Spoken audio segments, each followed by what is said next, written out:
John, will you lead us in invocation? Father, we thank you, Lord, for this beautiful day you've given us. Lord, we ask as we go about doing the business of the city, that you'll be with us and help us to make wise decisions. As we leave this place, I pray that you be with each person. In Jesus' name, amen. Misty, would you lead us in the pledge? I pledge allegiance to the flag of the United States of America and to the republic for which it stands, one nation, under God, indivisible, with liberty and justice for all. All right, we now convene our city council meeting. We'll start with roll call.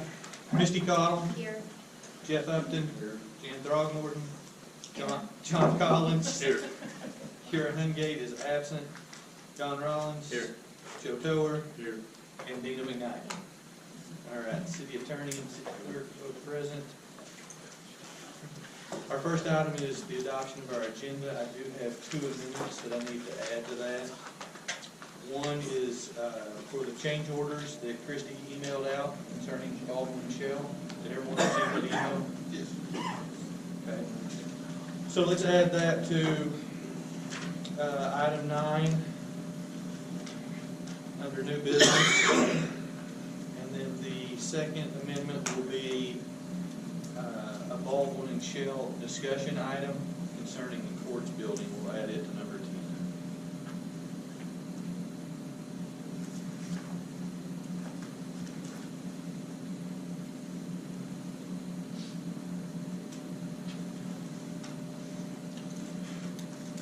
With the addition of those amendments, do we have a motion to approve the agenda? I'll make it. I'll second it. All right. We have a motion and second. All those in favor say yes. Yes. All those opposed, no. Motion carries. Next is the approval of our meeting minutes from April 9th. Are there any changes that need to be made to those? No? Do we have a motion to approve those? I'll make it.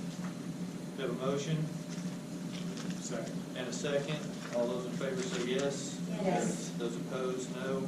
That motion carries. Next item on our agenda is our public forum. In the public forum, we allow 2 minutes for each speaker to come and address the council with any questions, concerns, comments, compliments, or even if you're not pleased with something we're doing, come let us know. We won't take any official action, but we will converse with you. We may ask you questions and carry on a conversation. That being said, is there anyone that would like to address the council tonight?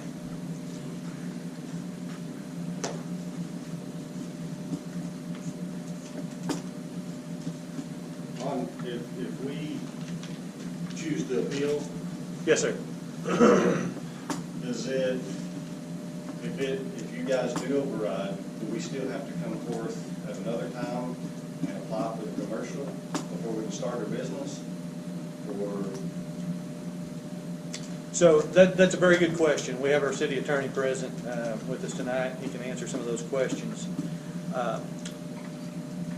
So what we're looking at is the Planning Commission heard a request to change zone from agriculture to commercial. Upon further research, planning, we have a list, a schedule of uses. Planning discovered that in that schedule of uses, there are a few, that schedule basically says to do some of the items that they will be performing at their business, it is required to be commercial. Now, that being said, industrial, I'm sorry. Part of their business, they are a propane dealer. They will have refill bottles on site. They will have a big tank, and they will serve the surrounding community with propane. We do have, we currently have a facility just like that is zoned commercial in town. We're exchanging propane bottles at, I think, 3 different locations in town that are zoned commercial. But we do have that schedule of uses that says, does anyone have that with them so that we could read directly from it?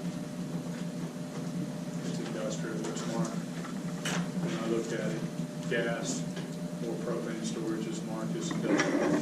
Let's let the city attorney just take a peek at it.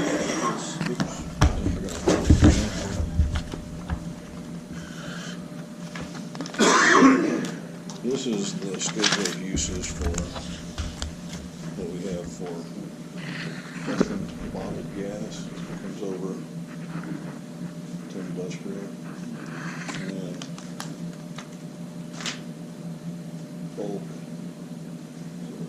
bulk fuel station, like that, comes up to industrial also.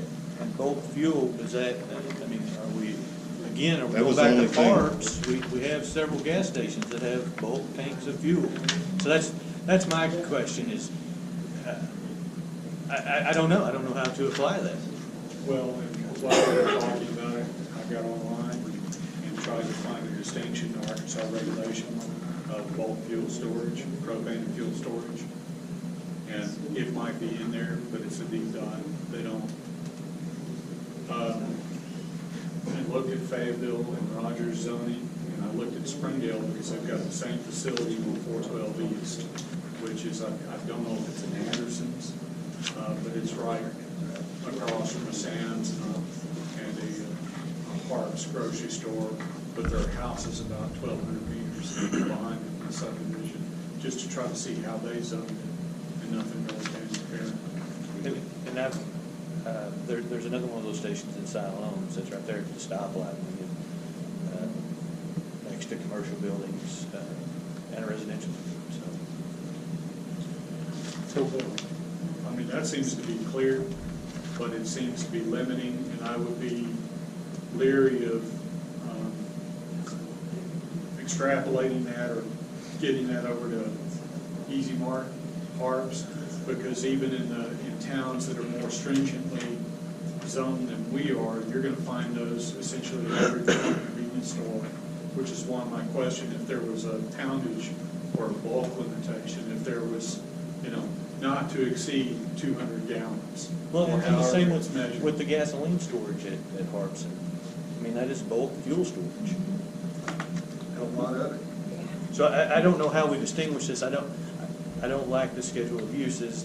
What the planning commission is looking at, the proposed that they will be bringing us, that we're trying to weed through, doesn't have a schedule of uses that limits every item that can go into a particular. Well, let me follow the question, not to really dial off the rabbit hole, but isn't your last measure of control after zoning the building permit? Or am I in error? Because, whether or not the property is sold, you're still going to look at a building permit. Obviously, you need to get your zoning right first, but it's not. There was a very good point made a while ago. Once you open it up and once it's zoned that way, they could expand. But for them to expand, they would need to come back before the city, would they not? I mean, if they're sinking a new foundation, if they're putting in new tank piling, anything along those lines. So They would need to come to get a building permit, but I don't think that anything would stop us from giving them a building permit. it's correct. At that point. And then the question was, once it's industrial, even if they leave, you could have another industrial application. Is it one and done? Once it's rezoned, is there no measure of control left to the city after that? No, once it's deemed industrial, anything that is on this list, under our current rules, anything on that list that is marked industrial could go in there without any city input. I know, it's great. Will you be doing any radium extraction? I'm just. That was a good one. All right, so besides bulk fuel, forgive me, I missed the second one. Okay, second page. So next page, this is page 2. Oh, I'm sorry, maybe it's the first one. Page Bottled. 4. Yeah, bottled. Bottled gas.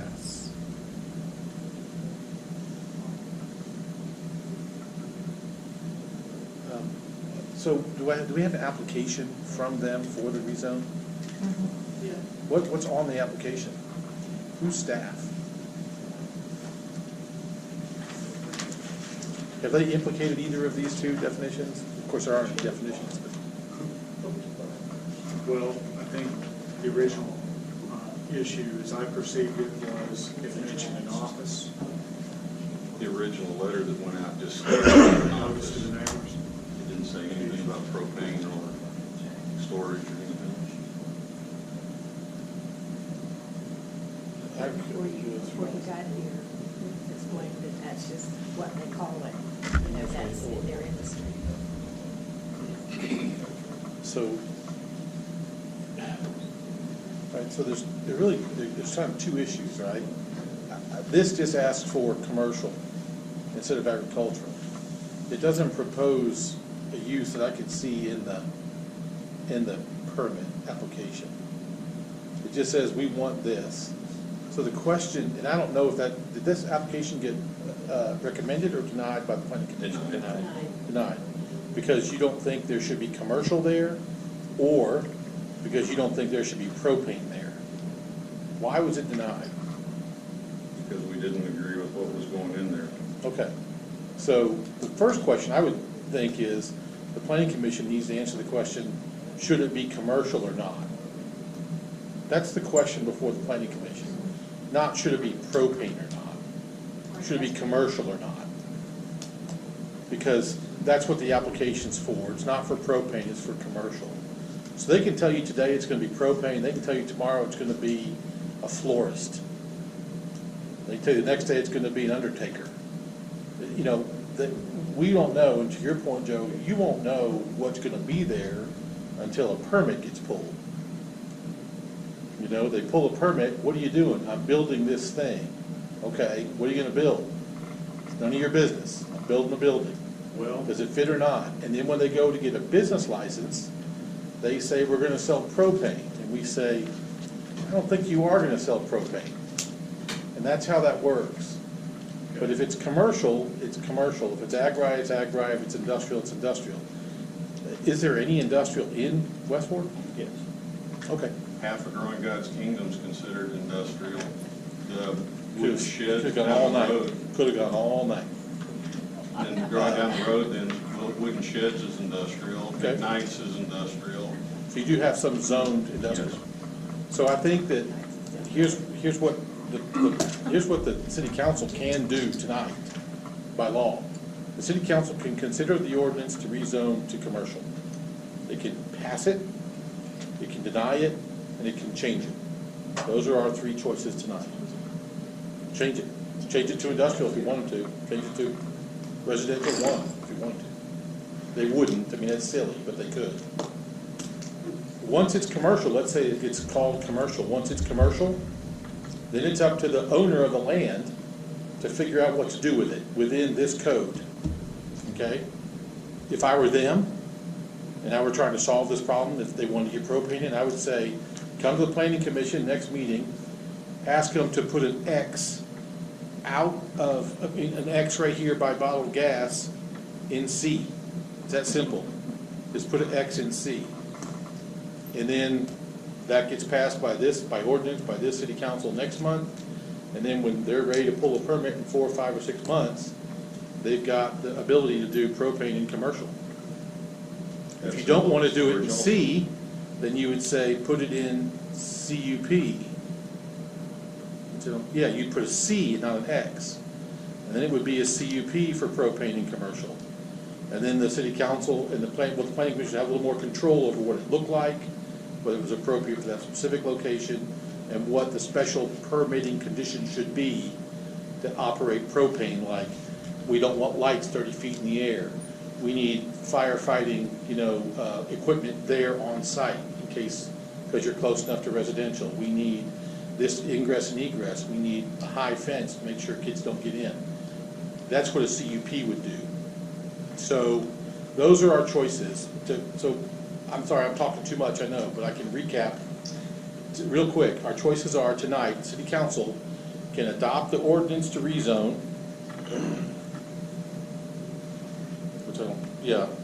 item number 7, and make it commercial, and tell the owners, go forth and do something commercial.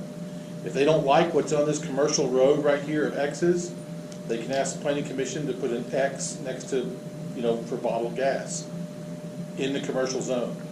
Or they can, and the planning commission might say, not gonna do an X, we'll do a C. Bring us a conditional use permit application, and we'll consider your conditional use for that property to be used as propane sales. And then we can shape it like it needs to be to protect that area. How'd I do? What does that do for the bulk fuel storage? I don't know what bulk fuel storage is. I really don't. I don't know what that means. It could mean a massive tower, the likes of what you see in Houston, Texas, that holds, 10 million gallons of fuel. I don't know what they call their product. I don't know if they call propane a fuel anymore. I really don't. I mean, I'm not trying to be silly. It might be called something else now. Is it liquid, that's stored in there that doesn't become gas The until state it? of Arkansas, any container 1,000 gallons or larger is considered bulk storage. Okay, that's what we need to know. We don't have that in our ordinance, so we don't know, but that's how we'd be guided, And so they might get a C or an X in that column as well. Or would we just eliminate that row altogether, since we have gas stations and other places selling? Again, it'd be called a text change, yes, sir, Mayor. In other words, it's not a rezone, it's a change of this text. And both of those things should be working all the time. This is not some kind of holy document that doesn't get changed. These things get changed all the time. As you figure out how the cities should be working and working today, this gets adjusted. So that's that's what we can do. I don't want to open a big old can of worms, but the city council can rezone it tonight, refuse to rezone it tonight, change it. Oh, I'm sorry, a fourth thing is they can send it back to planning commission with instructions. Like, we instruct you to bring this back to us next month after you consider this, and this. So that's how the two bodies work together, the city council and planning commission. So gentlemen, that being said, what would you like to do tonight?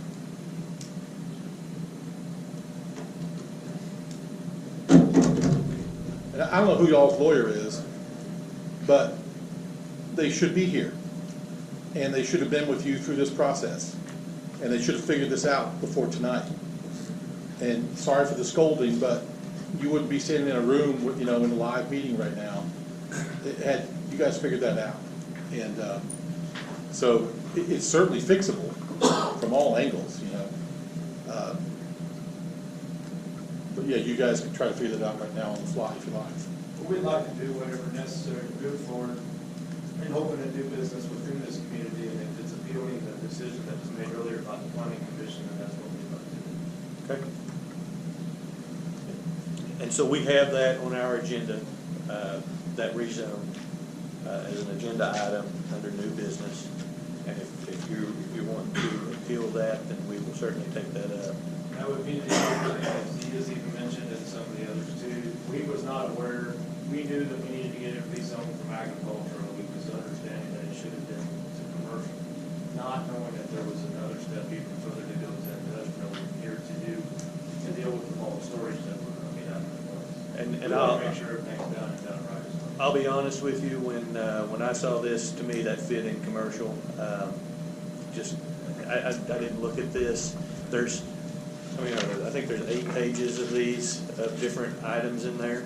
So somebody did find that. I'm glad they did, that pointed it out. But I think the council has bigger issues with this, other than your individual instance. We've got people out of compliance all across town with bulk storage and selling fuel that I would say that we need to take our attorney's advice, and before this meeting is over, send it back to the planning commission to get those 2 items addressed. Yes, sir. And so it wouldn't be an appeal. You guys aren't at that stage yet. Yeah. But I understand that you're using that word appeal just to say, hey, would you consider it anyway? And because the planning commission, all it can really do is say, we recommend or we don't recommend. And so it's not, you really haven't had an adverse ruling yet that you have to appeal from. If you lose this rezoning ordinance tonight, it doesn't get passed, that you could appeal to circuit court. Okay? Okay. Anyone else like to address the council tonight during a public forum? Chad, I told you I'd be ready for you by 7. I'm trying. No one else? All right, we'll close our public forum and move into new business. Oh, Thank you. first item of new business is the planning commission report. Mike, were you gonna give? No. Okay. Well, I'm already up. There was a public hearing tonight. We heard from one individual, well, actually a couple around, and the planning commission voted to disapprove the rezoning of the particular property. So, I mean, that's pretty much it, cut and dried. Any questions for Mike? I think we were almost all of us were here hearing that. Yeah, everybody was pretty much here, so. Okay, thank you, sir. Next, Library Director Shannon Reed. All right. We've enjoyed participating in the community Easter egg hunt, kindergarten tour, and free comic book day this past month. We had a visit from Spider-Woman, and she gave out free comic books. So if you missed that, too bad. Our summer program, you've been hearing us talk about it. It will be 7 weeks, and that's really what we're gearing up for at this point. The theme is Universe of Stories. We have 2 programs running at the same time to make it more convenient for families. And we've geared it for ages toddler age to 8th grade, and the program is June 5th through July 20th. We had a staff training on our telescope that we've had for over a year now, and we have it out on our floor display to educate patrons on how to use it, so we can begin checking that out. So if you're interested, stop by on that. You'll be able to check it out for 2 to 3 days, and we've started a waiting list. As part of our summer program, we're having a moon viewing party in the evening in July, where a U of A professor will bring many of his telescopes as well. So we're promoting that telescope checkout with our summer programming. And if you haven't passed by the library, they've poured the slab so you can see the foundation of our new space and what that will look like. They said the next step will be digging out where the canopy entrance will be and to start building up from there. So hopefully we'll start seeing more visual going up very soon. And that's all I've got. Any questions for Shannon? I'm busy. No? Congratulations. Go ahead. I'm having a little girl? Is that what the... Yeah, thank you. So if you look at the customer counter, there's still 1,770 people went in the library this past month. And it's, you know, if you've been in there, it's, we're down to what, a third of the facility being used? Just about. At Mhm. most, so, Mhm. okay. All right, thank you, Shannon. Pauletta?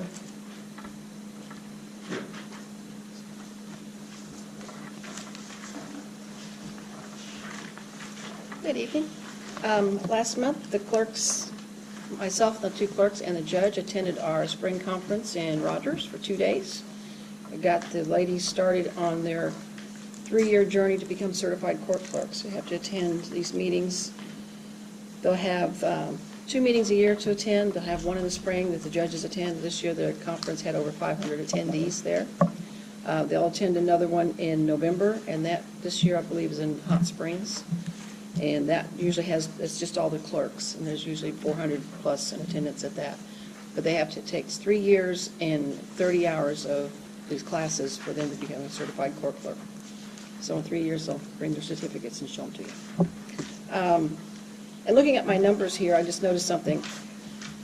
Back in 1987, the first year that I worked for the court, our year-to-date last month, or last year at this time, was $168,000. That first year that I worked for the district court, our entire year was $166,000. So this month, our year-to-date is $240,000, just in the first 3 months of the year. So West Fork's grown a little bit, and the court's doing pretty healthy. I won't go through all the numbers that we have. I'm looking at last year's year-to-date, this year's year-to-date. I think maybe my number might be off there, the total number. I'll have to look at that again. I was helping Tracy learn how to do this the other day, and she did most of it, so I apologize for not checking all the numbers thoroughly. But I was getting ready to go on vacation, so. Anybody have any questions for me? Questions for Pauletta? Okay. Thank you. Chief? All right, we had 421 service calls, 101 citations, 119 warnings. Warrants were served were 109. Let's see. I was looking at the numbers back here. We had 32 suspicious activity calls. That tells me people are willing to call us now. We get a lot of that, and I think that's good. The more calls we get, the more crimes we solve. School was pretty busy. This is the last month coming up now. I know they gave 17 juvenile warnings. I think they're getting antsy wanting out of school. The training, I'm sure you guys have looked over all the training and all that. We did take part of in the kindergarten tour. Their favorite thing, of course, was Chloe, the animal. We did the drug take back, 45 pounds. I think that was a little less than what we normally get, but I think that's kind of the building change, and our little drug take back thing has changed locations. We've got a lot of people still looking for it. We did the pinwheels for child abuse, and you sent me those numbers, and I think we had 23 cases. Where is that? That's in the report, that's on the last page of John's report. So they broke it down by zip code, and West Fork, yes, had 23. 23 reports, which is 23 too many. I was happy to see we're nowhere close to Prairie Grove, but I was a little sad to say that we're way too close to Farmington on that. Farmington had 30-something, we had 23. So we received opioid kits from the Adams Foundation. Yeah, Matt Adams Foundation. We ran into some snags with them, but we're still working to try and get around that. I don't know if we'll be able to. Some doctor snags, but they did. They were nice, and they gave them to us for free. If we can't end up using them, we'll end up making sure they have a good home and somebody can't use them. Let's see. What's the problem with you using? Because they're syringes. Oh. They're an absolute filth. So, well, and we had checked on that before we accepted them, and they were all for it. Oh, yeah, we can get you certified. The doctor, then I found out just yesterday, well, hold on. We're kind of changing our mind. So it's back and forth, but it's a very nice gesture, and we appreciate them doing that. And if at some point we have to go to nasal, we do. The reason I've held off on that is going to cost me about $1,000 a year. It's expensive. And that's about how long they last, is a year, and you got to re-up that. So Officer Brandon got a nice letter, if any of you guys read that, thanking him for stopping and checking her at the park. And being cute, yeah. And then I also left a draft. I wanted the attorney to look at this on the noise ordinance, something that we're interested in. And I do believe this is the right time to talk about that, because we didn't put it off till later. So this is just me. I'm going to give that to you. The reason we're doing this several times, I've had about 6, 7 people come to me wanting a noise ordinance. When I was looking at it, I'm trying to be fair with it. This is, as far as decibel levels and stuff, this is what Fayetteville has done. It's the same as Springdale. I think hearing loss on decibel is, what, an 85 at constant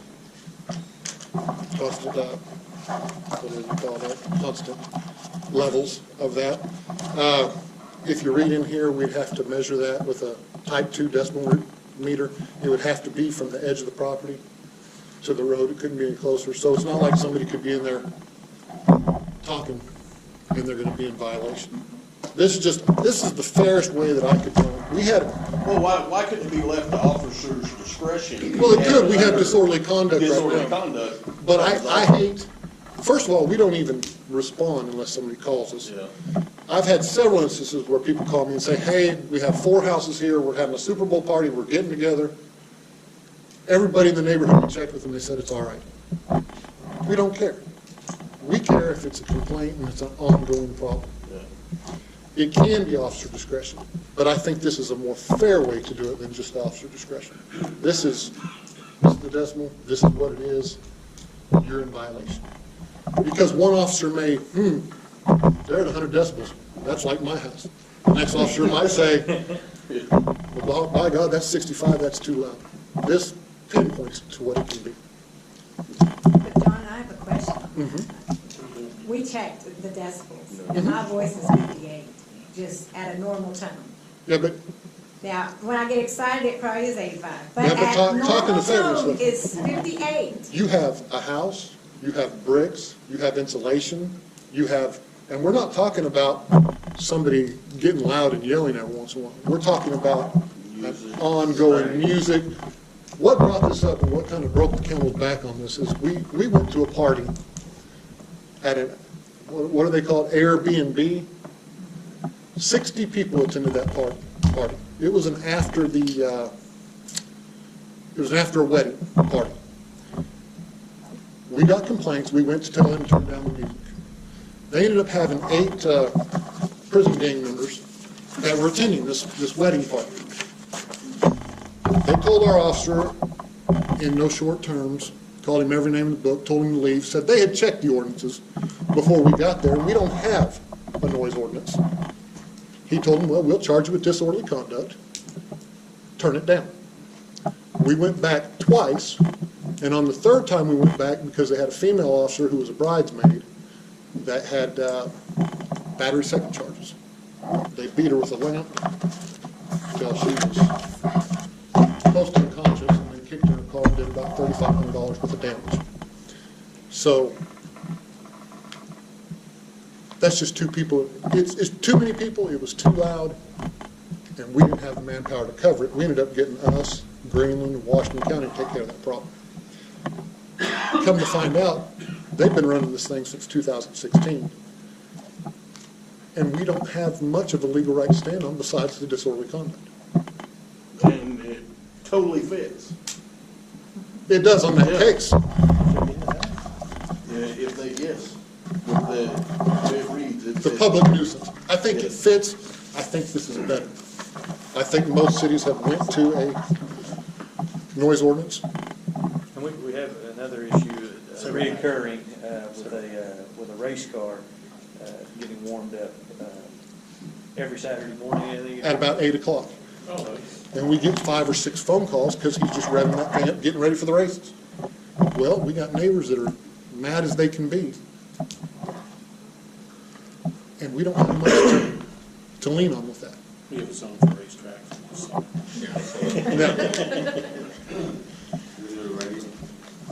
So this ordinance that you're talking about is just it has to be rewritten for Westwood, correct? It has to go to been our rewritten. attorney, and It has to be looked at by our attorney. I'll work on it. That's what I'm saying. This is something I want you, this is what I was interested in and would like for you guys to look at. The chief just wanted us to have a discussion Right, about that's why the I'm need asking, for it. yeah, what yeah, we would I like to understand the see. need Yeah. for it, but, Right. I mean, I'm thinking, 85, it could be mowing the lawn and make too much noise, and we don't do that before 10 o'clock on a Saturday, simply because of the neighbors, but, We understand things like construction and mowing grass, and we don't understand, we're not as tolerant of race cars and loud parties and, right. It's still gonna be complaint driven. yeah, exactly. It will be complaint driven. What he has in here is complaint driven except for during certain hours. Yeah, 10 Yeah, a.m. to- yeah, there's always a 10 p.m. time. to 7 a.m. Yes. It gives them some teeth, something they can. Right, something to work with, yeah. Yep. And our judge, having prosecuted in Fayetteville for so long, can be familiar with that scheme. Yes. And that's also another reason I looked at it. So, is there any questions for me?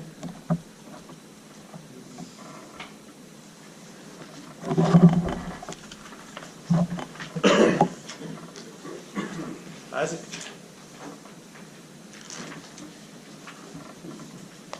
I do have some minutes in here. I've reported most of that to y'all. My committee was behind. We hadn't met in a couple of months. Christie did come and give a rundown of our financials, and I think she'll probably cover that in her report. Okay. Big thing is, we got our FEMA projects from 2015. They are done. Mayor signed the closeout deal. We'll get them inspected, so hopefully I can have that out in the hair, and I'm glad to have that done. The bridge looks good. I don't know who all's seen it. Certainly gets a lot of truck traffic through there again. And of course, McKnight Street had been done for several months. Other than that, since we've completed that, it's been mainly sewer. We've been able to get out on TV. It's nice to have the ground saturated. We got lots of water coming in, so we can see that. So unlike Chad, I'm not complaining about the rain. We've mainly discovered that it's taps. It's our sewer taps going into the sewer main is where we're catching a lot of. Out of the 25 or 30 we've done, we've found about 15 taps leaking. So if you got sewer in your yard, we're probably coming to see you. We'll be digging in there at some point. Other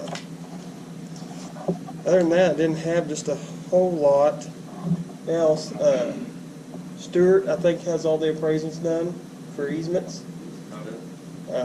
We're starting to get a few easements trickling in. I know I think I got another one on my desk today. Yeah, so easements are trickling in, and he's moving forward with that. He is present if y'all have any questions for him. So one thing, Western, we had an out-of-state person come in. Yes. We did have Western come and do a leak detection, and the guy was very upfront and said, I'm not going to be able to hear a leak on a plastic line, so we directed him more towards the older parts of town where we had metal lines. He did not find a leak, and our water loss is running in the high 20s. So we're still losing some water, and that's a concern to me. It's a concern to Christie as well, because we are paying that water bill to Fayetteville. So yeah, we are, and the old man was, he wasn't concerned about our water loss with the amount of water that we buy, the amount of water that we're losing. He's like, oh, that's nothing, but it seems like a lot to me. But he seemed to indicate that we would be losing that much through meters. If we had a couple hundred meters that were bad, you could certainly lose that much water in a month's time. So meters is still on our radar. I'm not sure I'm going to be able to do much of that this year, but it is still something on the radar that we are trying to change out some older meters. And Amanda has broke down a pretty good list of meters that's rolled over 1 million gallons. So we are going to keep trying to work towards replacing some of those. But yeah, thank you, Joe. But yeah, he didn't find anything, and I was sure hoping he would. You took it down 3%, I think. I did find one leak, and it just happened by accident. I was driving up to the master meter and just happened to look on the side and seen water coming off the bank right there, just north of Owl Hall Road there. So, and then it happened to be one of our radio read meters that we don't read, so nobody goes up there. It's kind of in a off the road location. So, and the Driscoll was blown completely out of the meter, so it was just sitting there running full. Nobody lived in the house either, so they hadn't called about low pressure or anything, so it's just running full pipe.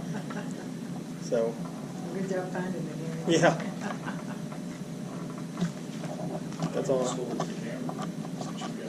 It is. It's proving to be very handy. We have found, well, and Christy and I got to talk to Dean with ANRC. We have a little bit of money that we can use towards rehab from our actual rehab depreciation fund. So we were talking with him about how to go about that. So we're trying to work up, 15, 20 point repairs that we can do and give them monetary value to them, so we can get that okay through them to use some of that money to make these repairs. But yes, it's crystal clear, and I apologize. I didn't have my slideshow up here like I told you I would. I got tied up at the plant yesterday, and then I've been in class all day today. So, but I will have some footage for you at some point. But yes, it is real nice. It don't lie. So how long have you had the camera out? 2 months. Been 2 months. Yeah. If that. I don't think Yeah. it's been quite too much. Because we kept hearing, I'm gonna get it next week, right? Yeah. We heard that for 3 months. Yeah. So in the short period of time that he's had it, in between building a bridge and a couple other projects, he's ran that thing in 1,800 feet of pipe. How many problem areas have you found so far? Do you know off the top of your head? It's dozen to 15. The first day we run it in there, it was pretty dry, so we found some areas that we could see a little bit of water trickling in, but it's hard to know how much water was actually getting in wet conditions. We hadn't been back to re-TV those because I just checked them off as we need to redo that tap, and we moved on. So yeah. But the one right in front of your grandma's house, we went 6 feet in a manhole and found a 6-inch hole on the top of a 6-inch pipe. And 3 hours after it got done raining, the ditch is dry as a bone. So it had taken every bit of the water that was in the ditch into the sewer main. So that's the top of our list to replace that part. So I told Isaac, well, we're in here and we have access to the TV, let's get some of those, so we can see what they're, I think it'll be interesting. Bring us the good ones, the clean ones. Yeah. I'm sorry, there's not going to be any clean.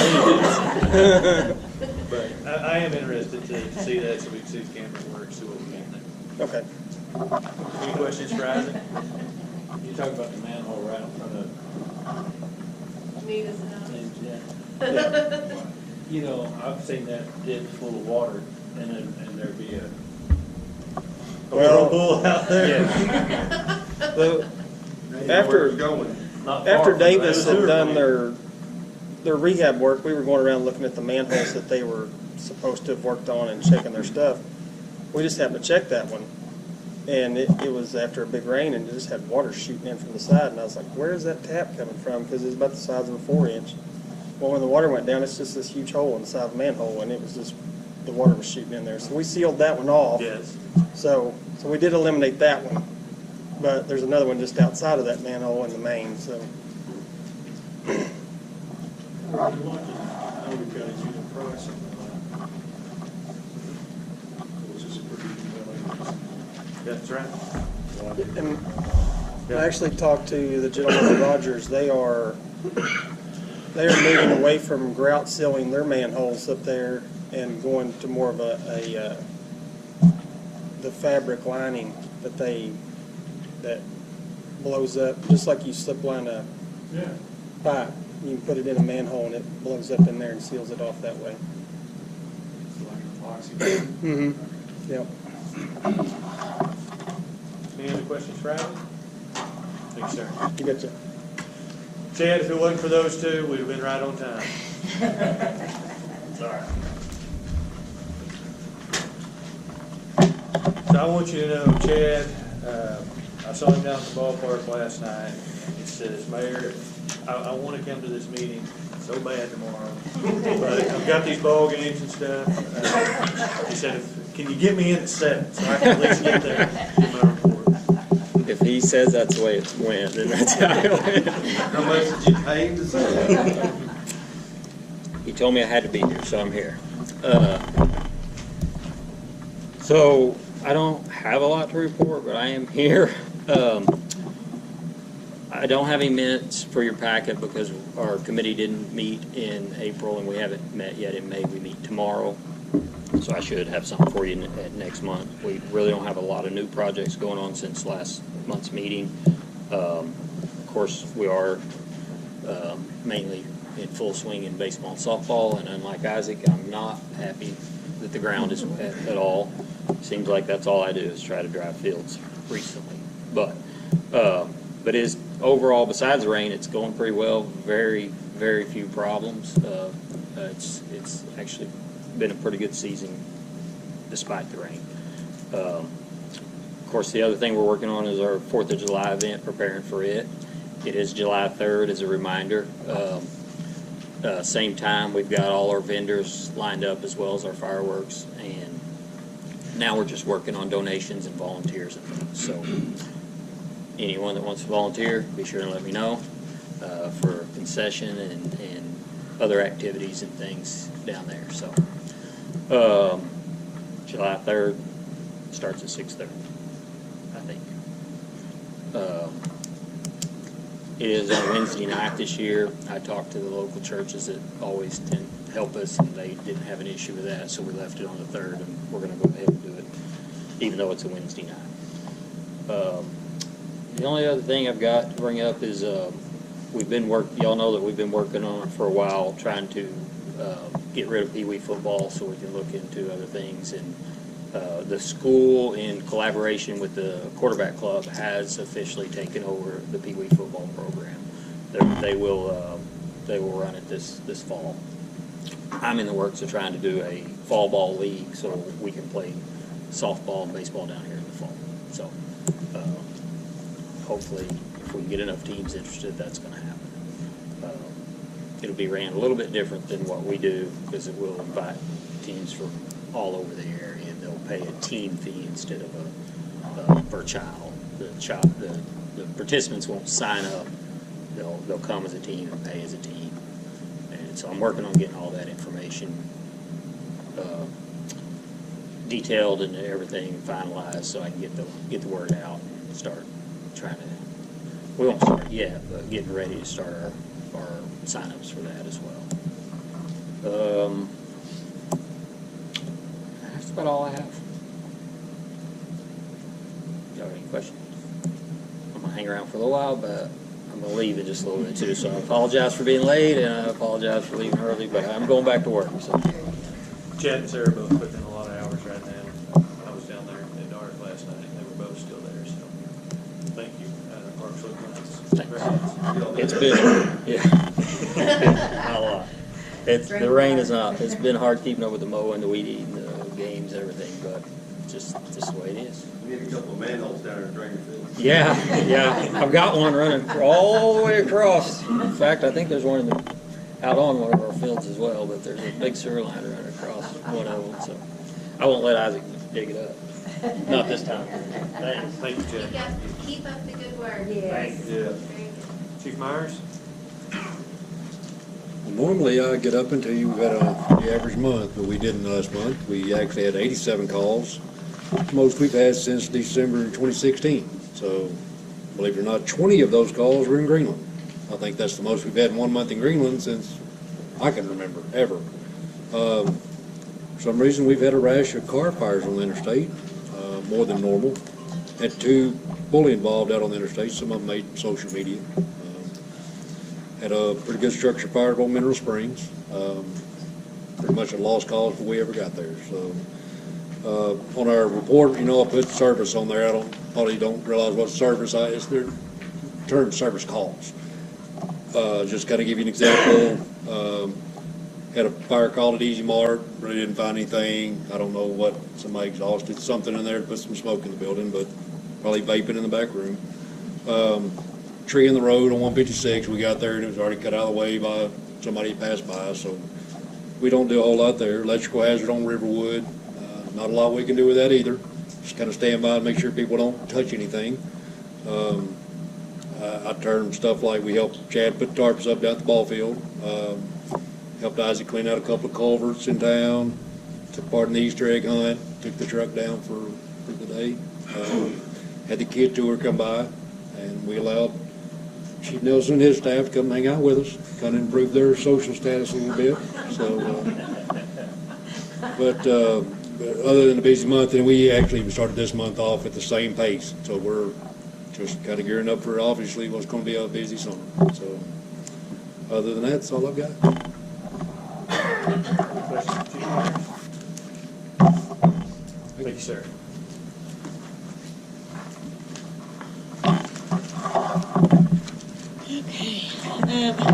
Overall, the city's budget, we're $60,000 to the good. We've got 2 departments that are over budget, the general fund being the biggest, and it's over budget by $71,000. Still not extremely concerned about that. I think it'll even itself out throughout the year. We've had about $40,000 worth of FEMA projects that we've paid for first of the year, plus some payments to the architect and all that. So I think it's expense heavy at the first of the year. I think it'll level itself out. So overall, I think the budgets are fine. What Isaac was talking about with his budget, we're getting ready to pass some ordinances to borrow a lot of money. And that money, when we start making those payments, the payment for the $3.5 million is about $177,000 a year. So I started just looking and seeing, like, can we really pay this back? Our ANRC says we can, but, you know, I want to look at it. I'm still concerned that we're going to be able to. I did talk to ANRC about my concern. In their rate analysis, they missed some of the payments that we have to, from loans that we've recently gotten. So they missed about $100,000 worth of expenses for a year in their rate analysis. But they still are not concerned. They feel like we'll be fine. They feel like they have enough cushion in their numbers to make up for that. Worst case scenario, we get to the end of this and we have to raise rates higher than what we thought. Once again, ANRC doesn't feel like that's where we'll be, so just so you guys know that that's my concern and not theirs, and they're experts at this that I'm not. This year, we did go back and adjust Isaac's budget quite a bit to make sure that we had enough money for the loan payments that were new to us for this year. So we went in and took a bunch of money from him that he was hoping to have to buy meters and do some other projects, and basically told him he doesn't have that money anymore because we have loan payments to pay. So that's what, number one, we went to ANRC. You've got a couple of ordinance on here for later about amending depreciation. One of the requirements for the bonds that we've done in the past, plus the new one that we're getting ready to do, was that we put 6% of our revenues back each month into a depreciation fund, and that money is what Isaac's talking about being able to use for repairs on the system. There is once we do this new bond, there's a requirement of $800,000. Once we get $800,000 in there, we don't have to continue to put that money in there. But we can use money with approval from ANRC, even if we haven't hit that limit yet. But until we have that amount in there and keep that amount in there, we have to put money back each month. So after talking to them about my concerns, they did decrease that amount to 3%. We still will have the $800,000 requirement to build up in there, but we can do that at 3% a month instead of 6%. So that's what a couple of these ordinances are for, is to amend that percentage, which will help quite a bit.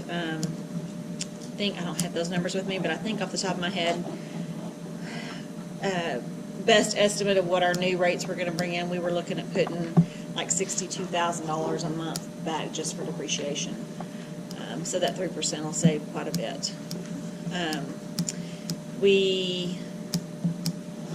think Isaac already said this, but we did talk to ANRC, and we've got a little over $100,000 in that depreciation fund now. So we will be able to use some of that money to make these repairs to try to get the I&I down. The more we can get our I&I down, the less we'll have to pay to Fayetteville each month. And there's just a lot of variables in the expenses that we will have versus the income that we'll be bringing in once all these loans are in place and we have to start paying them back. So any of those variables that we can have control of, like I&I, obviously we want to try to get a start on those. We also, as rates go into effect, Amanda and I are going to be looking each month at the difference in income, what we were bringing in versus what we will be bringing in with new rates, and we're going to start putting that amount of money back each month into savings also, so that we'll have some savings built up for when all the loan payments do start. Questions? So along that same line, when we look at these reports, we're getting an income and expense report, right? We see income was X for the month, and expenses were X for the month, and we have a total at the bottom. This was a good catch by Christie, because that total at the bottom is not cash, okay? So loan payments are not an expense in accounting terms. Loan payments are a liability. They do not go on. If you'll look at these reports we get, Nothing in here is being made to a loan, okay? So when you look at these bottom numbers, and it's, and this is what ANRC requested, and this is what we gave them, and they said, oh, there's plenty of money, and Christie's going, wait a minute, that's not cash at the end of the day, that's not money we have to pay to this loan, and so, that was a good catch by Christie to call down there and discuss that with them, and they had missed, part of it, so, they still feel like we're good, but good job, Christie, good job. That being said, I'm going to do Isaac a favor real quick. Where you at, Isaac? Right there. So if we look at his, do you have his budget in front of you, the wastewater, water?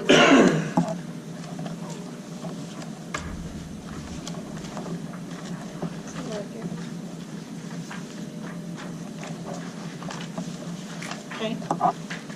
So in the revenue side of it, we don't have any income for solid waste, but we're hitting for the expense, where that just comes in and rolls through.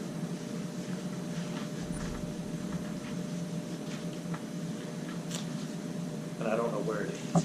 Let me look at that. Probably what's happening is when the check's being written, it's probably offsetting the income, or it's all going on against the expense, and we're not putting the income on there, so I'll fix that. Yes, that will. It'll help you a That little will bit. help him. Yes, we will look at that and get that fixed. Means it's not broke now. But he's still broke. Yeah, he's still broke. He can breathe now. He's still broke. Any other questions for Kristen?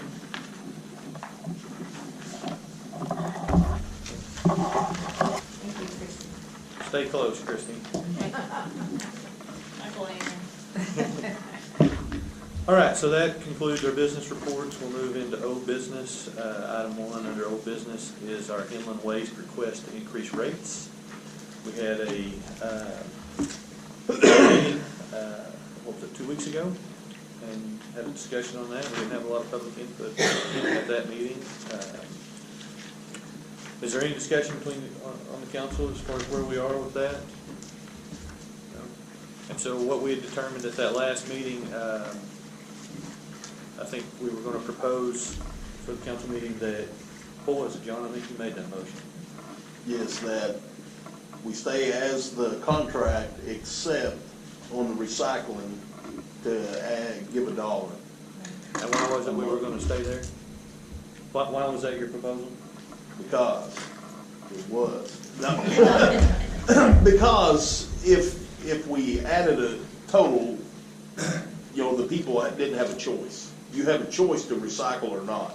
So if we give them $1 and you don't want to pay the $1, you just don't recycle no more. What were they asking for? $1.78, wasn't it, total? Yeah, Yeah. an extra 36 cents. Yes. Yeah. Yeah. Yeah, you was here, but. Yes, I was. Are there any questions on that? Or You got that wrote down? I'd like to make that motion. I'll second it. we have a motion and a second to, Would you guys basically amend that to say that that'll be effective for the July billing? All of it. We've already done our readings for June, for the June billing. So it'll John. have to be for the July. Yeah. You did, they're authorizing you to renegotiate the contract. They're authorizing you to sign an addendum to the contract. So we have a motion to authorize the mayor to sign an addendum to the contract, allowing for a $1 increase for recycling on our inland waste bill, Orion waste bill, in addition to the scheduled yearly increase of 3%. Yes. What is it? Got it? Just like that. So we have a motion. Do we have a second? We have a second. All those in favor say yes. Yes. Those opposed, no. That motion carries. Okay, so who made the motion? Was it John? Chad was the second. Yeah. Thanks, Chad. Thank you.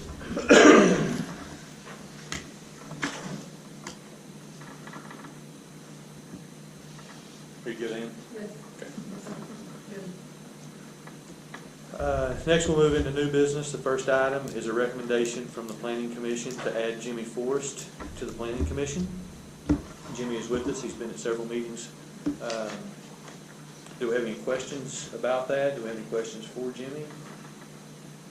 Any discussion among the council? Maybe you should ask him if he wants to run or like run off, run away. Okay. I'm Not yet. here to try to help the community. All right, good job. Are there any other questions for you? Did he fill out one of the papers? Yes, he has. We'll work that out, do that real fast. Yeah. Don't scare him. So Jimmy, a couple questions for you. What's your thoughts on West Fork and growth of commercial in West Fork? You were here through a meeting? Yeah, yes, I mean, we need growth as far as, I mean, for tax dollars, for jobs, you know, to give the younger people in the community, you know, something to look forward to. And then, of course, part of the issue with planning, you know, the planning is there's two sides to every story, right? Correct. So there's a need for business, but there's also a need for privacy in residential areas and separation of the two. Right, you don't want to destroy the community, you know, with businesses, but you have to have businesses to fund the community, you know, to build and fund our parks, ball fields, help with sewer. I mean, there's a lot of, you know, infrastructure that, you know, needs to be taken care of, and tax dollars is the only way to obtain it. So we do need growth for that.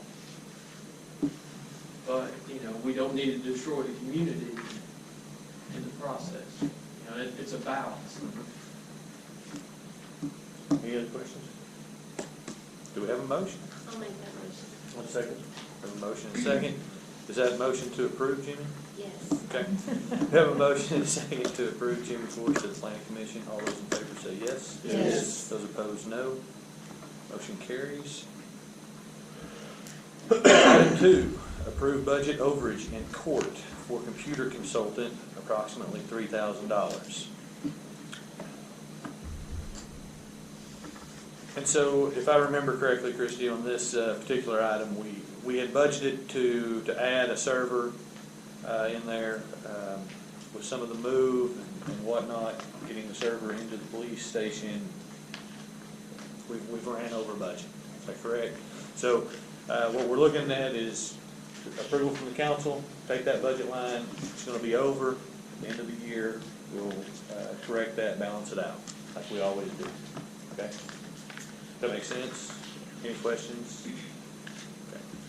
Do we have a motion concerning that? Or any questions or discussion about that? I'll make the motion. I'll second. We have a motion and a second to approve the budget overage. All those in favor say yes. Yes. All those opposed, no. That motion carries. Item 3 of new business is ordinance 483, our sewer rates. I feel like as a council, we have beat this thing to death. Are there any questions concerning ordinance 483? Is there anyone on the council that doesn't feel we gave necessary time to this, an opportunity with the public? Okay. Do we have a motion concerning ordinance 483? I make a motion that we. Do we need to do roll So, call? yeah, so Mayor, I'm gonna, we did have public hearings on this, y'all, you remember? Yes. Sam, We actually. do. So we've got 4 ordinances to pass, and they're gonna culminate in the adoption of a bond ordinance. And we're gonna do them a little differently, Mayor, if that's okay? Sure. And the reason is that, you know, we want to be as conservative and sort of T crossing and I dotting as possible. What we usually do in this city council meeting is we have one vote to suspend the rule for all the ordinances that we consider that night. We're not going to do that tonight. We're going to take a separate vote for each of the ordinances tonight. And that way, that's kind of unassailable. I don't think it's necessary, but it will be unassailable. And that means we're going to, for each ordinance that we hear tonight, and there are 4 in a row, and then of course there's the rezone ordinance, we're going to have a motion and a second to suspend the rule. That's all we have to say. And that has to be a roll call. So that's going to be a motion to suspend the rule. And then we'll have a motion second to pass, if there's no other discussion, and that'll be a roll call. And then the first ordinance has an emergency clause, and that'll be a motion and second to pass the emergency clause, and that'll be a roll call. In the second ordinance, we'll do a motion second to suspend the rule, and a motion second to pass it, both with roll calls, same for the third, same for the fourth. And after you suspend the rule, I'll read the title of each, just so we have the title read. So sorry that it's going to be clunky, and I apologize for that, but it's a lot to do, and you are borrowing quite a bit of money, so it's nice to have a little ceremony when you do that. So that's what we'll do. So Mayor, on the first one, you hear a motion to suspend the rule for ordinance 483. We have a motion. I'll second. We have a motion and a second to suspend the rule for ordinance 483. Misty Cottle? Yes. Jeff Upton? Yes. Jan Throgmorton? Yes. John Collins? Yes. Kira Hungate? Don Rollins? Yes. Joe Tower? Yes. And Dina McKnight. So that passed, Mayor. So the title of this ordinance is an ordinance to amend and fix rates and fees for sewer service from the city of West Fork sewer system, declaring an emergency and for other purposes. And with that, Mayor, you could entertain a motion to pass the ordinance. Do we have that motion? I'll make that motion. Who made it? I'll John? second. We have a motion and second. Did you get it? Yes, well, okay, so, what was it, what was the motion? The motion to pass. Pass. Pass, okay. John, would you? Yes. Okay. Some vagabond at the end. All right. On the So there's a motion, roll call. Misty Cottle? Yes. Jeff Upton? Yes. Jan Throgmorton? Yes. John Collins? Yes. Kira Hungate? Don Rollins? Yes. Joe Tower? Yes. And Dina McKnight. So next, we would want a We want a motion. motion to adopt the emergency clause if they so choose. I'll make that motion. I'll second. We have a motion and second to adopt the emergency clause. And that'd be a roll call. Misty Cottle? Yes. Jeff Upton? Yes. Jan Throgmorton? Yes. John Collins? Yes. Kira Hungate? Don Rollins? Yes. Joe Tower? Yes. And Dina McKnight. Okay. Mayor, this next ordinance, 484, is an ordinance that Christie was talking about, how she was able to reduce basically that sort of escrow money from 6 to 3%. There'll be two ordinances about that. And this is the first of those two. It doesn't have an emergency clause, so you'll just hear a motion and second to suspend the rule, the motion second to pass. Okay. I'll make the motion to suspend the rule. Second. We have a motion and second to suspend the rules. Tell us if we get ahead of you. Misty Cottle? Yes. Jeff Upton? Yes. Jan Throgmorton? Yes. John Collins? Yes. Kira Hungate? Don Rollins? Yes. Joe Tower? Yes. And Dina McKnight. Okay. So Mayor, the title of this ordinance is an ordinance amending ordinance number 458, authorizing the issuance of water and sewer revenue bonds, Series 2016A and Series 2016B, in order to reduce the required monthly deposit into the water and sewer depreciation fund and prescribing other matters relating thereto. With that, you can entertain a motion to pass. I'll make the motion to pass it. I'll second. We have a motion and second to pass ordinance 484. Misty Cottle? Yes. Jeff Upton? Yes. Jan Throgmorton? Yes. John Collins? Yes. Kira Hungate? Don Rollins? Yes. Joe Tower? Yes. And Dina McKnight. Yes. This next one, Mayor, ordinance 485, is similar but for a different bond series, and so you could entertain a motion to suspend the rule. I'll make the motion to suspend the rule. I'll second. Motion and second to suspend the rule on ordinance 485. Misty Cottle? Yes. You scared me. Jeff Upton? Yes. Jan Throgmorton? Yes. John Collins? Yes. Kira Hungate? Don Rollins? Yes. Joe Tower? Yes. Dina McKnight. She scares me too, Mayor. It's ordinance number 482, authorizing the issuance of a water and sewer revenue bond, Series 2019A, in order to reduce the required monthly deposit in the water and sewer depreciation fund and prescribing other matters relating thereto. I'll I'll make make the motion to pass. I'll second. We have a motion. ordinance number again? 485. We have a motion and second. Misty Cottle? Yes. Jeff Upton? Yes. Jan Throgmorton? Yes. John Collins? Yes. Kira Hungate? Don Rollins? Yes. Joe Tower? Yes. Dina McKnight. Motion carries. Mayor, this next ordinance is ordinance to issue the bonds. It's actually basically an ordinance to borrow this money, and it's a lot of money, so we don't do so lightly. Y'all have been thinking and working and talking about this literally for a number of years. But with that, Mayor, if you'd entertain a motion to suspend the rule. You'll make the motion to suspend the rules? I'll second. Motion and second. Misty Cottle? Yes. Jeff Upton? Yes. Jan Throgmorton? Yes. John Collins? Yes. Karen Hungate? Don Rollins? Yes. Joe Tower? Dina McKnight? Mayor, this is an ordinance authorizing the acquisition and construction of extensions, betterments, and improvements to the sewer facilities of the city of West Fork, Arkansas, authorizing the issuance of water and sewer revenue bonds for the purpose of financing a portion of the cost of such extensions, betterments, and improvements, providing for the payment of the principal of interest in the bonds, and prescribing other matters relating thereto. With that, Mayor, you can entertain a motion to pass. I'll make a motion to pass. I'll second. So we have a motion and second. Pass ordinance number 486. Misty Cottle? Yes. Jeff Upton? Yes. Jan Throgmorton? John Collins? Yes. Karen Hungate? Don Rollins? Yes. Joe Tower? Yes. Dina McKnight? Mayor, there'll be a thing or two to sign after the Yes. meeting, I'm sure, so you might want to stick around. But, thank you, Mayor. I appreciate you. Thank you, sir. Going through that. Next, item 7 under new business, ordinance number 487. It's a rezone of property at 628 North Centennial from agricultural to commercial. I think we were all present at the planning commission meeting in which the planning commission has recommended to deny this this request.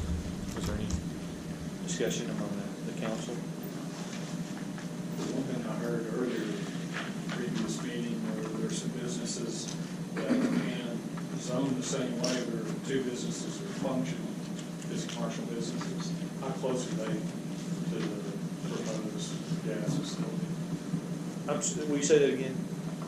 So, one of the things that was stated is there are two businesses, commercial businesses operating outside of zoning right now nearby this down the street. Or did I misunderstand? Across the street. Across the street. Like a body shop. Magnus Body Shop and then a tractor shop. You're saying that there are Well, commercial businesses that are near There this? already, yeah. correct. Okay. Thinking about the aesthetic impact, I can understand their underwriter is going to be more stringent on their safety requirements on storing the gas, loading the gas, selling the gas, and anything that we might do as a city. So it comes down to an aesthetic concern to the neighborhood. But if you, I guess what hit me was something that Steve said, we need the revenue, and that is another sewer connection, another user on the sewer system, and that is more tax money. And again, I voted a different way on another rezoning on a different issue some time back. To me, I guess what weighs it is if they're already nearby or across the street, two businesses are functioning that way, obviously that's going to get cleaned up through the rezoning process, and we'll do the attendant housekeeping. But that weighs it a little bit, because it's not out and removed like the previous issue was. I guess is the only thing I wanted to say. Well, and there's a business right there now. Yeah. And you're on a major US highway. Yeah. I mean, do we want to make a motion here? Well, let's make sure everybody's. Yeah. Yeah, I think so. I mean, that's what You we- guys are still interested in going? Didn't you say that we could Well, I think change we it kick it back to as you. Yeah. I'm sorry. industrial?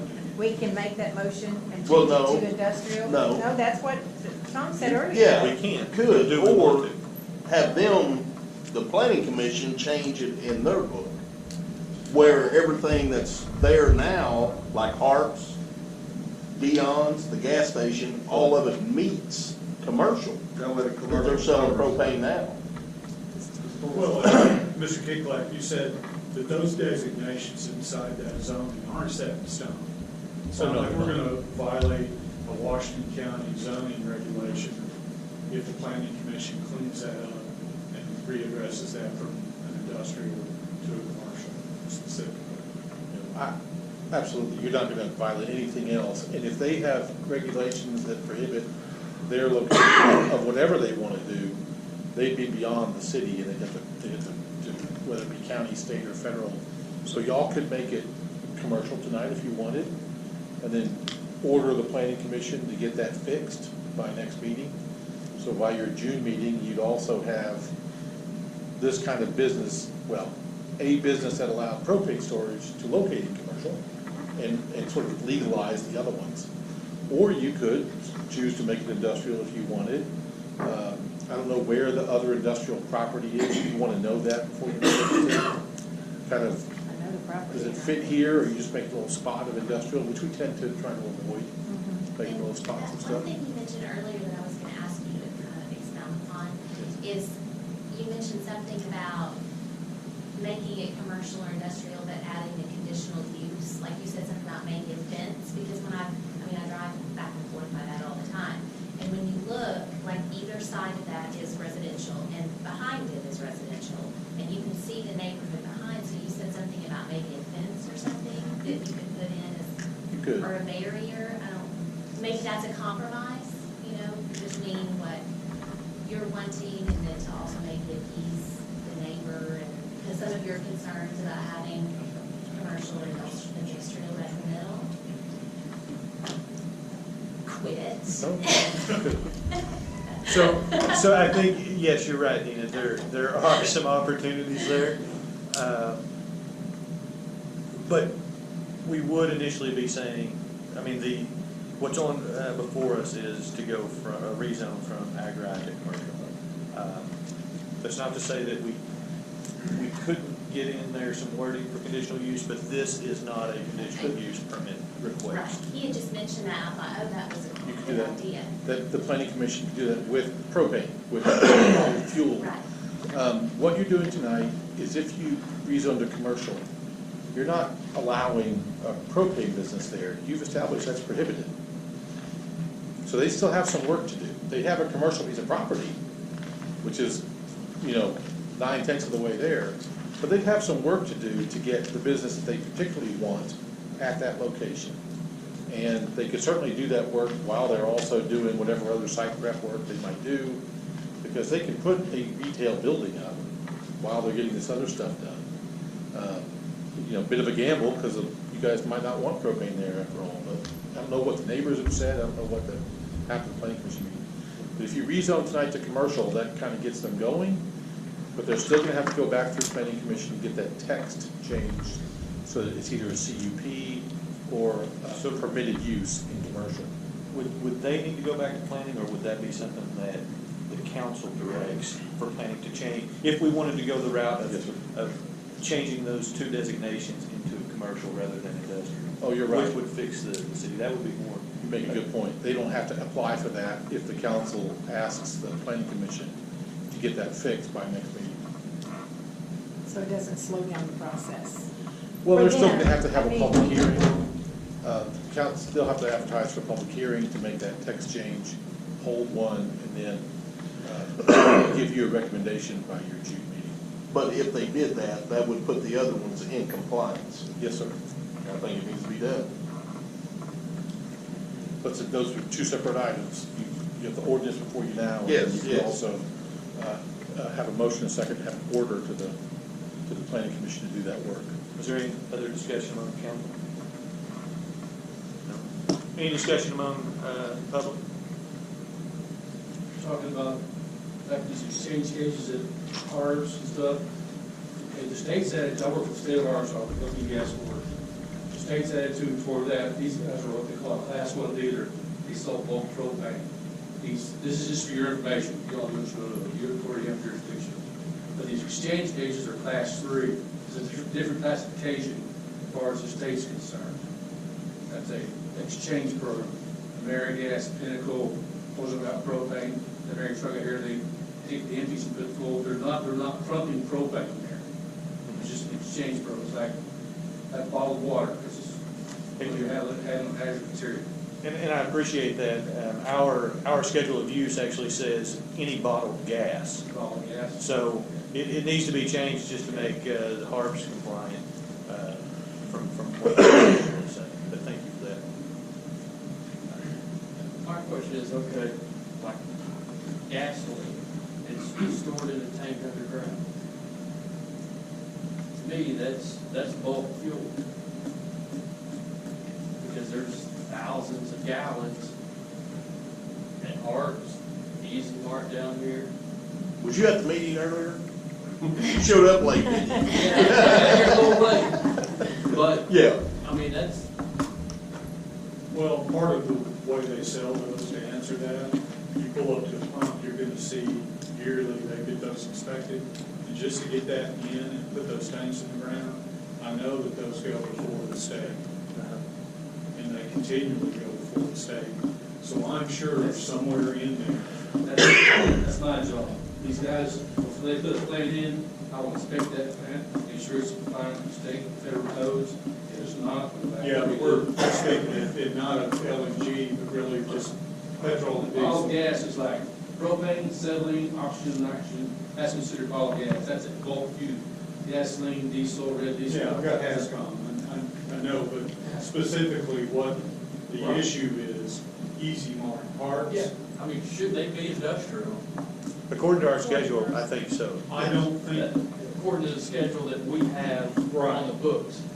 again, you look around in different municipalities, you're going to see underground tanks everywhere in all sorts of zoning applications, and to get those, they have to go through the state.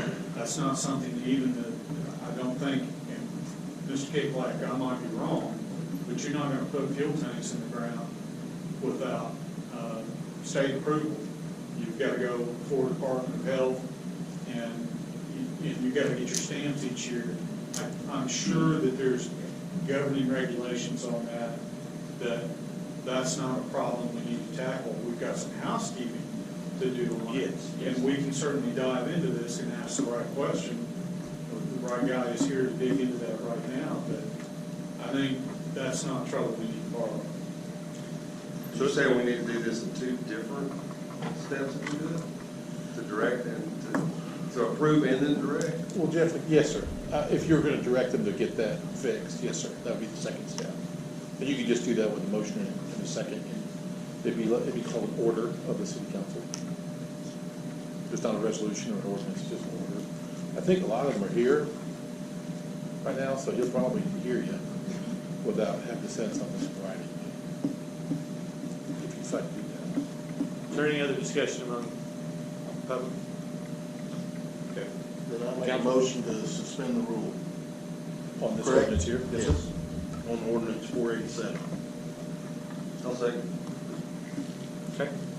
We have a motion second to suspend the rule.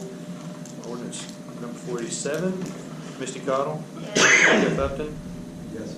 Jan Throgmorton? Yes. John Collins? Yes. Kara Hungate? Don Rollins? Yes. Joe Tower? Yes. Tina McKnight? Yes. All right, so we have, Yeah, the order, I'm sorry. The title of this one, Mayor, is City of West Fork, Washington County, Arkansas, an ordinance rezoning all the approximately 2.08 acres of real property located at 628 North Centennial Avenue that is zoned agricultural A to commercial district C. And so, Mayor, if they want to pass that, you entertain a motion to pass. I'll make a motion to pass. I'll second. we have a motion and second. Misty Cottle? Yes. Jeff Upton? Yes. Jan Throgmorton? Yes. John Collins? Yes. Kara Hungate? Don Rollins? Yes. Joe Tower? Yes. Dina McKnight? They passed, Mayor, there's no emergency clause, so. Now, Mayor, if they wanted to get the planning commission to do something, this would probably be the appropriate time. I'll make a motion to get something changed, to get it so it fits. So let's see how we want to word that. Can we borrow your book again, Mike? So what we currently have in the schedule of uses,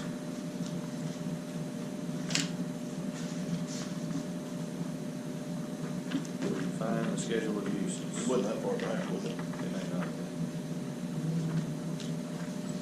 been. Here it is. So in the schedule of uses, we currently have listed bottled gas permitted in industrial and industrial one, which we don't even have as a zone, do we? Do we have industrial one? And so what we're wanting to say is we want to permit the sale of bottled gas In a commercial zone. in commercial zones. And we want to permit bulk fuel stations in commercial zones. Is that correct? Yeah. Your motion, Jeff? That's my motion. however it makes it. We have a motion, second, Jan seconded. Did you get that? Describe it. To sell the box. You guys have to have a public hearing on that. So You the don't motion- have to recommend it, but you have to hold a public hearing and then send your Permit to sell the recommendation to the bottle? city council. Permit the sale of bottled gas in zone commercial, as well as the permission to have a bulk fuel station in commercial zone. And Jeff and then Jan? Jeff and Jan, yes. All right, so we have a motion and a second. Is there any discussion on that? Thank you, Lenny.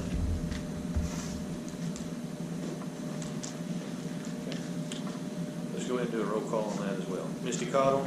Jeff Upton? Yes. Jan Throckmorton? Yes. John Collins? Yes. Kiara Hungate? Don Rollins? Yes. Joe Tower? Yes. Dina McKnight? Okay, motion carries.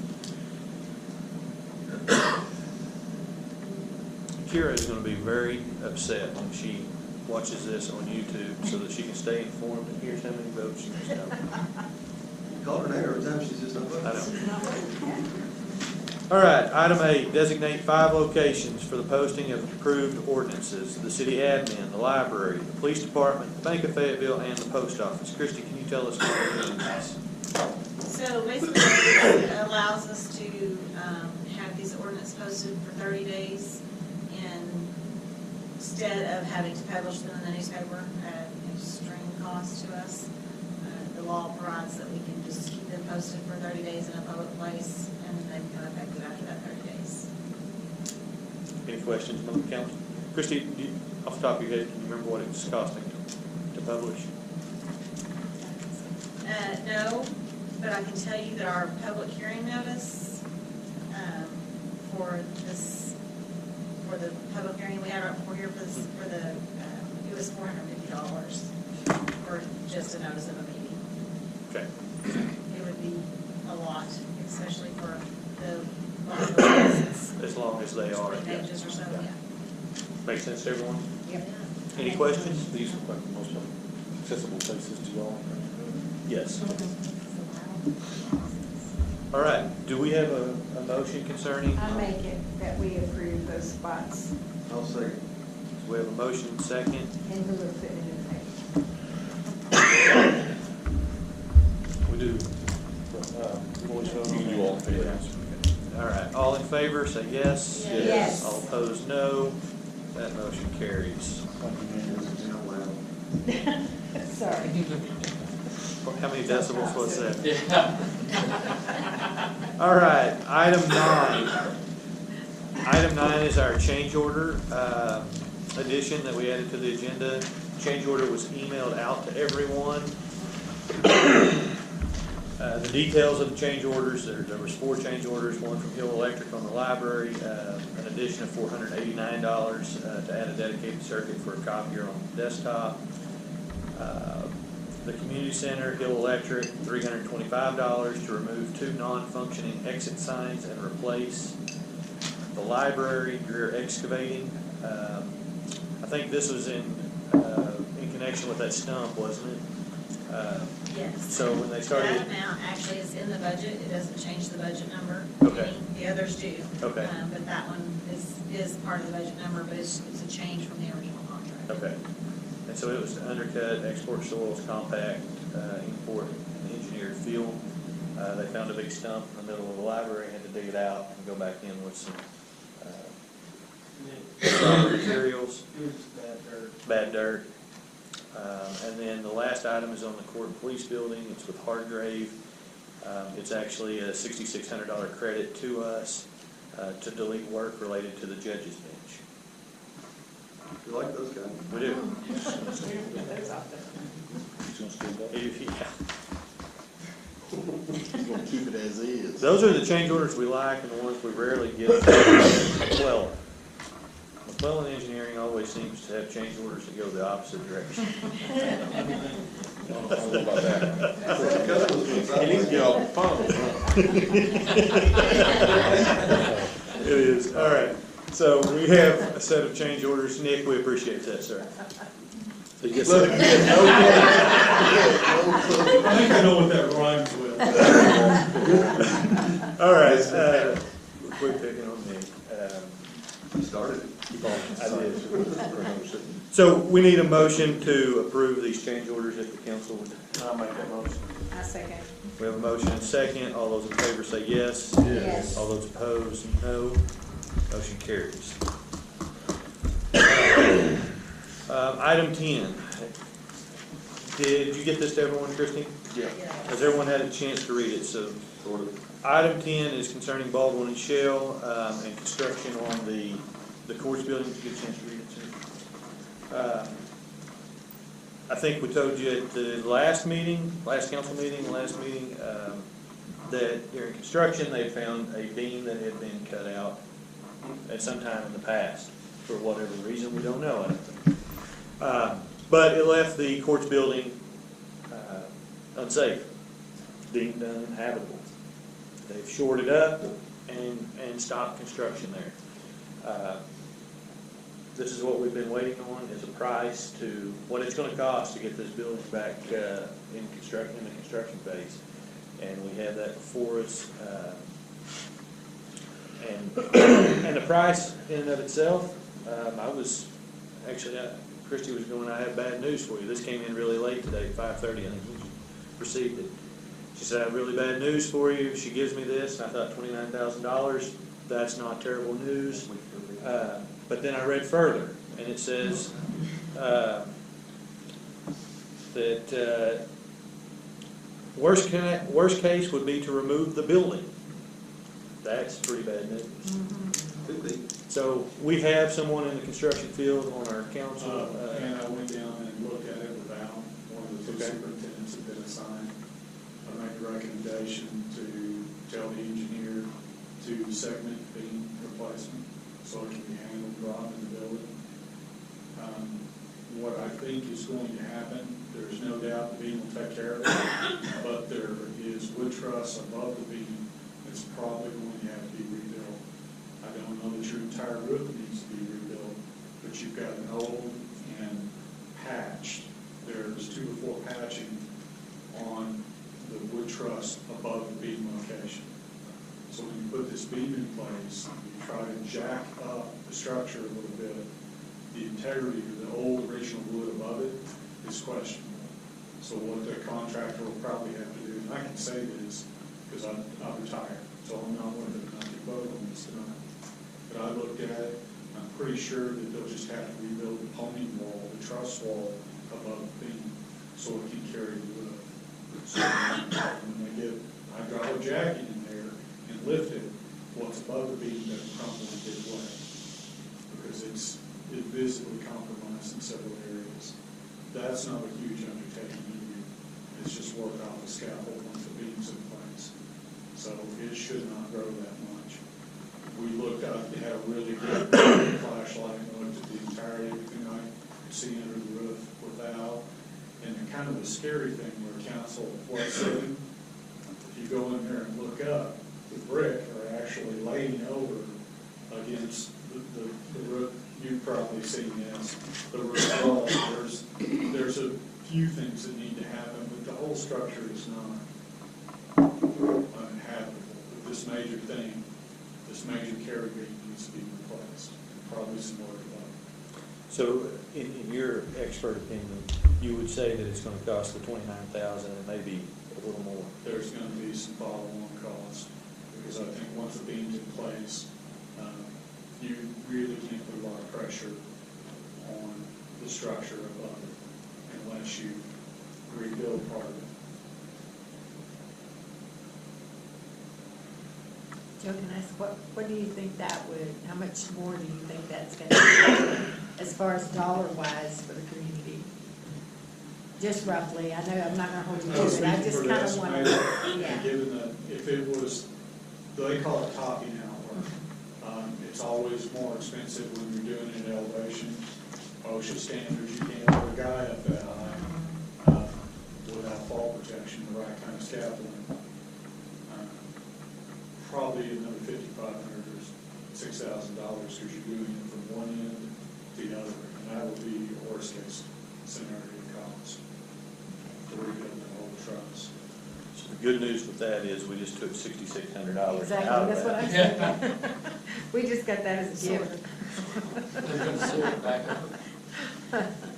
So can I add a little bit number-wise? Yes. So out of that 6,600 that we just took out of there, we have a cost to ACI, which is Arkansas Correctional Institute. So yes, they took the 6,600 out of the millwork for the budget, but we're going to pay ACI to build the judge's bench. So that was approximately 2,500. So we don't really get that whole 6,000 back. So as far as the budget numbers that originally came in, between what the court police budget was originally under budget and what the community center was over budget, we're about $4,000 over budget for those two projects.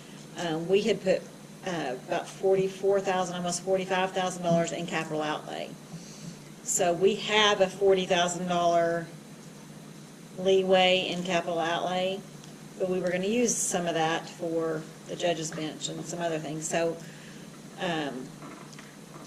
I'm comfortable in saying that we could approve the $29,000, and we've got that in capital outlay to cover.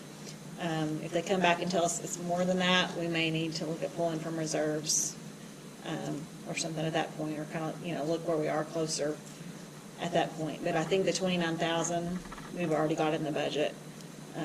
So if we're good with going with that, then I just need approval from you guys to tell them to move forward with that part of the change order. And then we'll just follow up when we know more about the additional work that has to be done. Well, we have a whole lot of choice at this point. Like I said, we want to demolish the building. There'd be another point at which you can consider, if they're jacking up that roof and everything does start to crack apart, will there be another choice to then decide whether the whole thing needs to start again, or you already committed I to that don't point? think that you would find an engineer to give you an opinion that the structure needs to come down. That's pretty much inconceivable at this point. And I will say that because we just remodeled 200-year-old brick buildings on the campus of the University of Arkansas, and you really don't have a problem compared to some problems that I've seen. It unfortunately, we came by the experience by going, now what? And I don't think that's, I understand what the project manager is doing here. I wouldn't even call it CYA, it's called due diligence and letting you know what might happen. But that's not the engineered opinion right now. Okay. He did, he worked the calculations, came up with the beam, but something has to happen over that beam. You visibly, if you go in there, you can see it. Where they propose to do that, there's an intermediate gap of some structural framing that has to be addressed, really, to support the roof. And that's just a matter of going in and doing the carpentry. Getting up above the beam, once you've got something solid there, putting something in place, it's probably 3 days' work. Okay, and then you can lift the structure, get everything in place, and you're ready to proceed. So, worst case scenario is not going to happen. Okay. Okay. Do you have anything else, Christian? Any discussion among the council? Do we have a motion concerning this? I'll make a motion that we approve the additional request, the request for additional.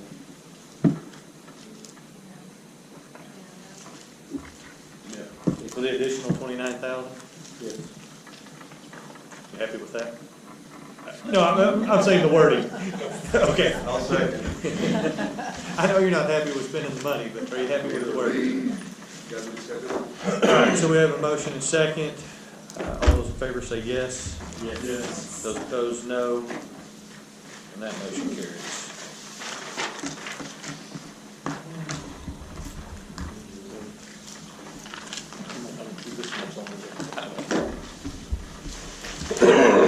So with that, that brings us to the mayor's comments. I don't really have any comments tonight. There's a lot of stuff going on in the city. It has, but what I'm getting at is take time to find one of the city employees to tell them thank you. whether it's the police department and the work that those guys are doing, fire department. I told Chief Myers, every time I turn around, I hear another siren going out of the city. You saw the reports, those guys are busy. Shannon, AKA Spider-Woman, is doing major work out of that library. There's a lot of collaboration with the school. I was at the school board meeting last night. They were discussing some stuff with possibly the school busing kids to the library one day a week. So that's exciting. I like to see that interaction. Isaac's group, of course, they're bridge builders one day, sewer project guys. They did an awesome job on the bridge. Christie's doing amazing work in the business office. Chad's not here, but we'll go ahead and say that he's doing good work. Officer Goggins is here. Thank you, sir. I appreciate what you do. But please take a moment to thank those employees, because they are doing some good work. A lot of things go unnoticed. Our financial treasurer is out there pulling weeds on her lunch hour. The employees of this city are doing a lot. Goggins, how many hours of comp time do you have? How many am I allowed? But the employees are working. They're working diligently. He don't ever go home. Paulette, I'm sorry, this is court. You're sitting right in front of me. I know. But as Paulette said, as Paulette said, they're doing as much in the first quarter of the year as they were in the entire year when she started. Not only that, they're working out of Greenland now. They're cramped in with the police department. I asked the chief if there have been any fights yet. He hasn't had to arrest anybody in the office, but he said it could happen. No, but they're doing an amazing job. Couldn't be prouder of what's going on right now. I know we've got our issues with the sewer and different things, but Isaac's got some bad news for us with the sewer. They've had some surprise inspections, and we may wind up spending some money at a plant that's going to close. If we have to, we have to. The state's going to dictate what we do there. The state has actually kind of got maybe a black eye and embarrassed. We've had a plan submitted for a year and a half, Nick. The state admitted that they're just now starting to look at it, and you're out of compliance too. So we're not really sure what's going to happen there. We know that plant needs to be decommissioned. That's why we're tying into Fayetteville. There's some things we can't control, but all in all, the city's in good shape, and the employees are doing a phenomenal job.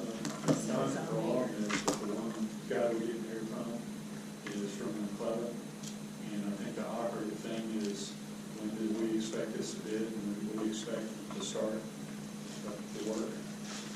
Well, our goal is to get it out to bid July, which means start construction in the fall, October.